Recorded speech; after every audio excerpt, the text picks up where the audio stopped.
ప్రతి ఊర్లో ప్రతి స్కూల్లో సందడి ఒక పండుగ వాతావరణం స్టార్ట్ అయ్యడం జరిగింది బడిబాట ద్వారా. అదే విధంగా ముఖ్యంగా స్కూల్స్ అన్ని కూడా రీఓపెన్ తోటి మరి మొదటి రోజే దాదాపుగా 15 నుంచి 18 లక్షల వరకు కూడా యూనిఫామ్స్ రాష్ట్రం అంతా విద్యార్థులకు అందించేటువంటి కార్యక్రమం.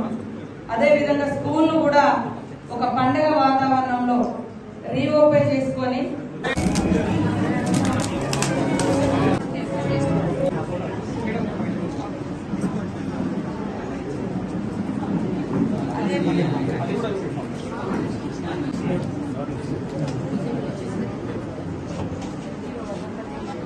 కొంచెం దూరం పోతే అందరం కనపడదు.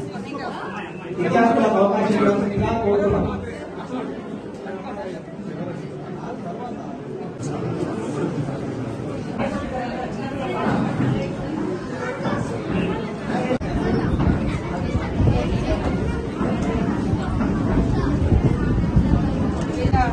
ప్రియదర్శిని పేరుతోటి